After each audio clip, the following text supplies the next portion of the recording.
আসসালামু আলাইকুম বন্ধুরা। আশা করি সবাই ভালো আছেন এবং আপনাদের মাঝে আমি আছি রনক মাহবুব। সো আপনারা দেখছেন MativeDev ইউটিউব চ্যানেল। সো আজকের আমাদের টপিক হলো নেভিগেশন বার। আমরা কিভাবে এত সুন্দর একটা নেভিগেশন বার তৈরি করব। এটা কিন্তু রেসপন্সিভ। আমরা যদি ইন্সপেক্ট করি তাহলে দেখুন এই যে এটা কিন্তু টোটালি রেসপন্সিভ।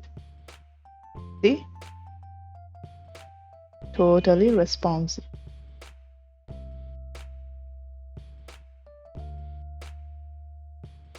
সো চলুন শুরু করা যাক।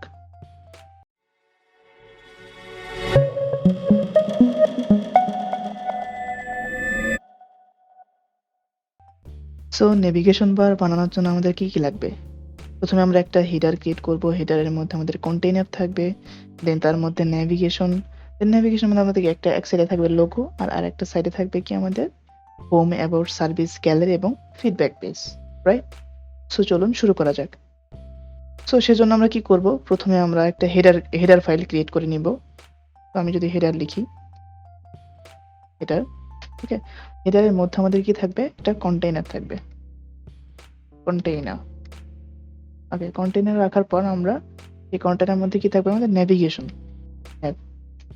ন্যাবের মধ্যে আমরা কি দেবো, একটা এক সাইডে থাকবে আমাদের লোগো। সো আমরা একটা ক্লাস নিয়ে নিলাম লোগো, ঠিক আছে। আর লোগোর বাইরে আমাদের আর একটা ইয়ে থাকবে, সেটা হচ্ছে ইনপুট, বা আমরা যখন রেসপন্সিভ করব সেটার জন্য আমাদের ইনপুট চেক বক্স দিয়ে আমরা রেসপন্সিভ করব। যদি আমরা সিএসএস দিয়ে রেসপন্সিভ করতে চাই আমরা এইভাবে রেসপন্সিভ করব। সেটা কি লিখবো, চেক বক্স। ওকে, আচ্ছা। সো চেক বক্স লেখা শেষ আমাদের। আচ্ছা, আর এটা একটা আইডি দিয়ে দেবো, ক্লিক করলে কি হবে, ওটা ক্লোজ হবে না ওপেন হবে সেটা আমরা এখানে উল্লেখ করে দিলাম।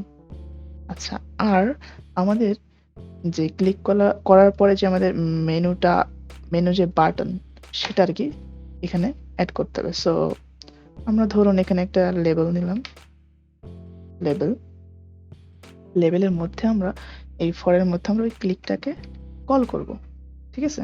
ক্লিকটাকে কল করলাম এবং লেবেলটাকে একটা ক্লাস দিই, ক্লাস ক্লাস কি দেওয়া যায়, menu button, menu BTN. Menu BTN দেওয়ার পর আমরা কি করব, একটা আমরা আমরা কিন্তু ফন্টাসাম লাগবে অবশ্যই এখানে এটার জন্য, ঠিক আছে। আমরা এটা ওপেন উইথ লাইভ সার্ভার করি, দেখুন। আচ্ছা, এই তো, তাই না, এই যে একটা চেক বক্স চলে এসছে। আচ্ছা, ফন্টাসামের জন্য আমরা কি করব, এখানে সার্চ দিব ফন্ট অসাম বলে, ঠিক আছে। ফন্ট অসাম, আমরা এই ফন্ট অসামের অফিসিয়াল ওয়েবসাইটে এখানে যাব আর সিডিএনটা আমরা ডাউনলোড করে নিব, যাতে আমাদের আইকন যেটা আমরা চাচ্ছি সেটা আমরা ইউজ করতে পারি এখানে। সো আমরা এই সেকেন্ড লিঙ্ক, এই যে cdn.js, এটাতে যে আমরা এটা জাস্ট কপি করব, কপি করে আমরা আমাদের যেই হেডার ফাইল সেটাতে আমরা পেস্ট করব, ঠিক আছে। এই যে আমরা এখানে অলরেডি পেস্ট করে রাখছি, তো আমি আর নতুন করে পেস্ট করলাম না, ঠিক আছে।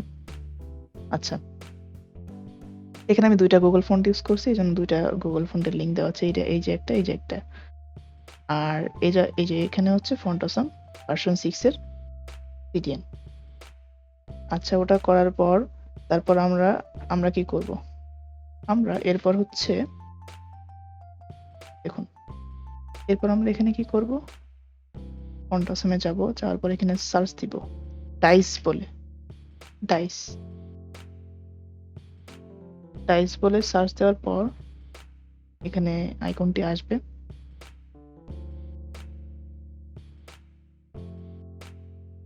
এই যে ডাইস। আর এখানে আমরা ফ্রিতে ক্লিক করব, কারণ আমাদের তো আর কি ফ্রি জিনিস ইউজ করতে হবে। এই যে এটা ডাইস, ক্লিক করার পর একটু লোডিং নিবে, দেন লোডিং নেওয়া শেষ হলে দেন আমরা এখান থেকে এই যে এটা কপি করে নিব, ঠিক আছে। কপি করে নেওয়া আমাদের হয়ে গেল। সো এরপর আমরা কি করব, এইখানে আমরা যে লেবেলটা দিছি, ঠিক আছে, এই লেবেলের মধ্যে পেস্ট করে দিব।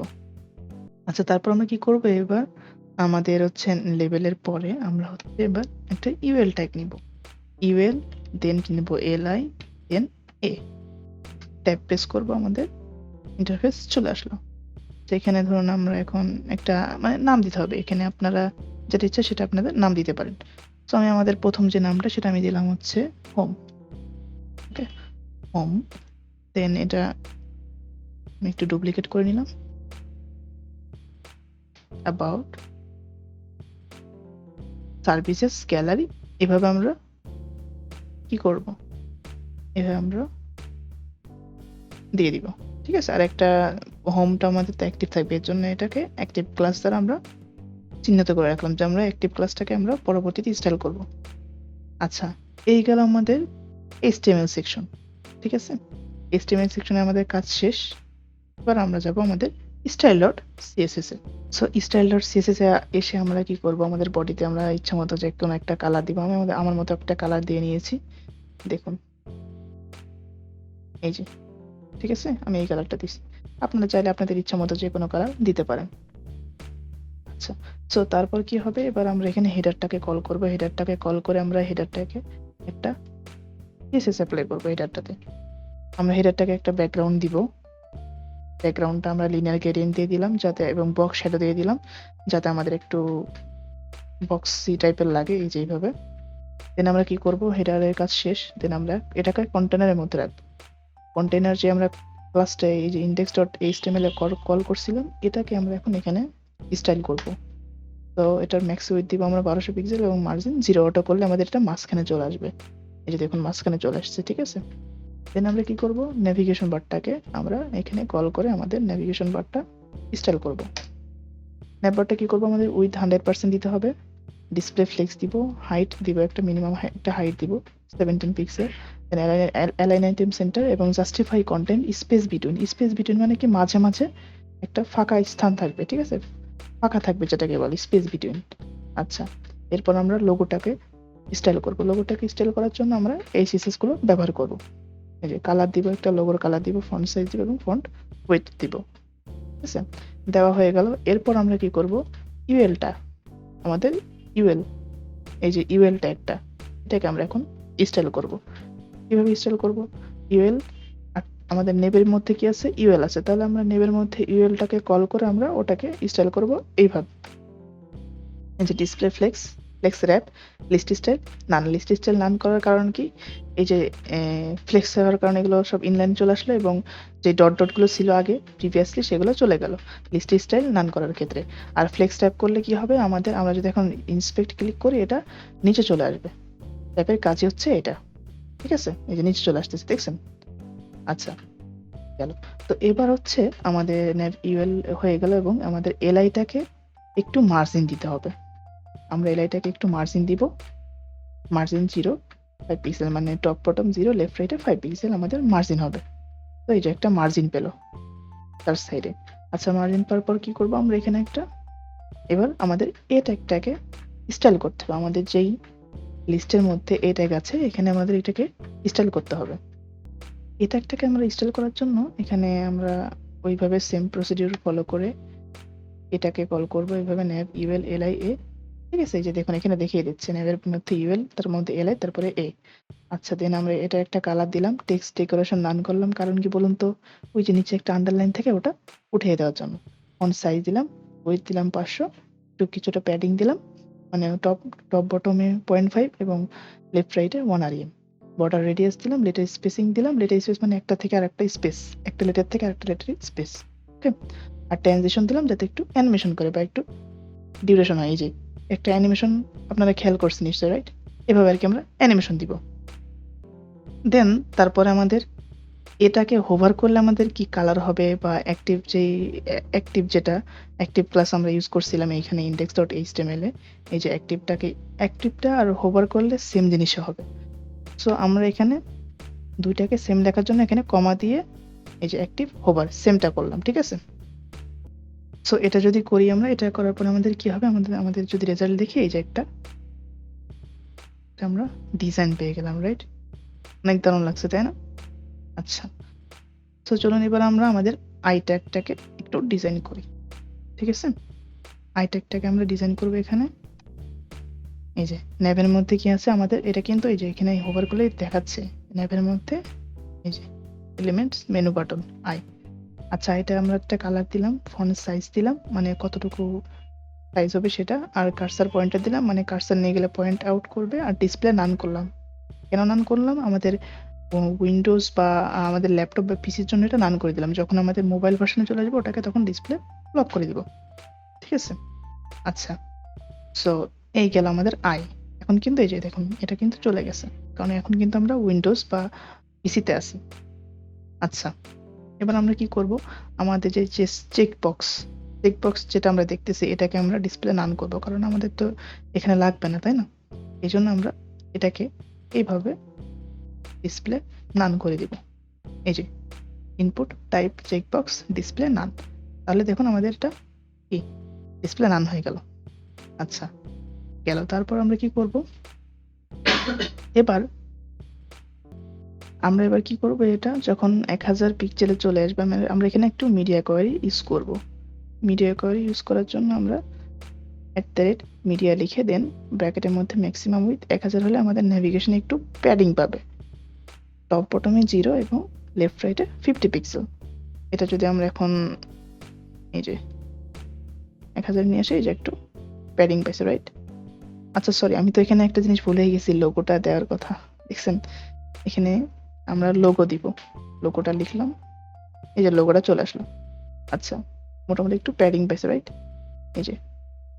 আচ্ছা, এবার এটাকে আমাদের এই যে 900 পিক্সেলের নিচে আসলে একটু উইয়ার্ড লাগতেছে, সো এটা আমরা এখন ঠিক করব। আচ্ছা, এটা ঠিক করার জন্য আমরা কি করতে পারি? আমরা এটার জন্য আমাদের একটু হিউজ কোড লিখতে হবে। আমি আপনাদেরকে কোডগুলো কিন্তু লিখে লিখে দেখাচ্ছি না, কারণ এটার জন্য আপনাদের প্রচুর টাইম নষ্ট হবে। আমি চাচ্ছি আপনাদের বোঝাই দিই, আপনারা সেভাবে বুঝে বুঝে আর কি লিখেন বা করেন। আচ্ছা, এখানে দেখুন আমরা তখন কি করব? মিডিয়া ম্যাক্স উইথ দিব। এখানে যেমন 1000 পিক্সেল দিছি, এখানে 920 পিক্সেল দিব। দেন নেভ মেনু বাটন, আমাদের যে মেনু বাটন এটাকে আমরা এখানে কল করছি, এই যে মেনু বাটন। আচ্ছা, এটাকে কল করে আমরা কি করছি? ডিসপ্লে ব্লক করছি। আমরা বলছিলাম না যে ডিসপ্লে ব্লক হবে যখন আমাদের 900 নিচে আসবে, তখন দেখুন ডিসপ্লে ব্লক হয়ে যাবে। ওটা শো করছে, এই যে শো করছে, দেখছেন? এই যে 899, 900 নিচে আসলে এটা ডিসপ্লে ব্লক হবে, রাইট? এটাই কিন্তু আমাদের করতে হবে। আচ্ছা, ডিসপ্লে ব্লক হলো। দেন আমরা কি করব? দেন আচ্ছা, দেন আমরা এখানে এই যে আমরা এই যে এখানে ক্লিক বলে একটা আইডি ক্রিয়েট করছিলাম না, মানে ক্লিক করলে ওটা কি হবে সেটাকে আমরা এখানে উল্লেখ করে দেব। ক্লিক যদি চেকড হয়, আমরা যে চেক বক্স করছি চেক হয়, তাহলে আমাদের মেনু বাটনের বিফোরে আমরা কন্টেন্ট, মানে এটা হচ্ছে আমাদের। আচ্ছা, এখন আমরা কি করব? এখানে এটা মানে হচ্ছে আমাদের ক্রস। এই যে আমরা ক্লিক করলে যে ক্রসটা দেখতেছেন না, এটাও কিন্তু এই ক্রস। ঠিক আছে, এটাকে আমরা এভাবে লিখছি। এটা আমাদের ফন্টসমে আমরা এখানে আমাদের ইউনিকোড বলে এটাকে বলে, ইউনিকোড এখানে পেস্ট করলে এটা এভাবে এখানে আমরা কন্টেন্টের মধ্যে পেস্ট করতে পারি। ঠিক আছে? আচ্ছা, দেন আমরা কি করব? nav UL এর মধ্যে পজিশনটা ফিক্সড করব, কারণ ওটা তো জায়গা থেকে নড়বে না। টপ থেকে 90 পিক্সেল দিলাম যাতে উপর থেকে একটু সরে আসে UL-টা। আর টপ থেকে 90 পিক্সেল দেওয়ার কারণে এই যে এটা সরে আসলো, তাই না? দেন তারপরে কি করছি? আমরা লেফট থেকে 100% করতেছি। লাইক আমাদের লেফট থেকে -100%, মানে তখন 0 হয়ে যাবে, যখন কিছু থাকবে না। এই যে -100% মানে 0, এই মানে বাম সাইডে চলে যাবে। দেন আমরা কি করব? ব্যাকগ্রাউন্ড কালার দিছি, বক্স শেডো দিছি, একটা হাইট দিছি, উইডথ দিছি। আচ্ছা, টেক্সট লাইন সেন্টার করছি যাতে সবগুলো সেন্টারে চলে আসে, এবং ডিসপ্লে ব্লক করে দিছি। যখন এটা থাকবে তখন ডিসপ্লে ব্লক হয়ে যাবে। আর ট্রানজিশন একটা দিছি। দেন আমরা যখন ইউএল এই যে ক্লিক চেক ইউএল করছি তখন লেফট 0 হয়ে যাচ্ছে, মানে আমরা যখন এটাতে ক্লিক করছি তখন লেফট -100% ছিল, ওখান থেকে 0 হয়ে তখন চলে আসতেছে, এটা শো করতেছে। এটাই আমরা সিএসএস এর মাধ্যমে আর কি এইভাবে করতেছি। আচ্ছা, দেন আমরা এলআই কি করছি? উইথ 100% দিচ্ছি এবং মার্জিন 40 পিক্সেল এবং 0 পিক্সেল দিচ্ছি। এই যে মার্জিন দিছি, আর উপরে একটু একটু জায়গা ফাঁকা করে রাখছি। এটা সুন্দর লাগতেছে কিনা জানি না, তবে আপনারা এখানে চাইলে মার্জিন কমাই দিতে পারেন, এটা আপনাদের ইচ্ছা। আচ্ছা, দেন আমরা এলআইএ এটাকে আমরা মার্জিন লেফট থেকে 100% করছি, ডিসপ্লে ব্লক করছি সেম টাইপের। এখানে আমরা যেভাবে করছি এটা আমরা সেভাবে করছি। দেন মার্জিন লেফট 0 করে দিয়েছি। ক্লিক চেক এলআইএ, মার্জিন লেফট থেকে 0 পিক্সেল করে দিছি। দেন nav ulli অ্যাক্টিভ করলে আমাদের একটা কালার দিছে এবং আমরা ব্যাকগ্রাউন্ড নান করে দিছি। হয়ে গেল আমাদের রেসপন্সিভ নেভিগেশন বার HTML এবং CSS এর মাধ্যমে। সো আজকের ভিডিও এই পর্যন্তই। সো আগামীতে আপনারা কি শিখবেন আমাদেরকে অবশ্যই কমেন্টে জানাবেন এবং আমরা আগামীতে হয়তোবা হিরো সেকশন বা কিছু একটা নিয়ে আসবো আপনাদের জন্য। সো আজকে সাথে থাকার জন্য ধন্যবাদ। আল্লাহ হাফেজ।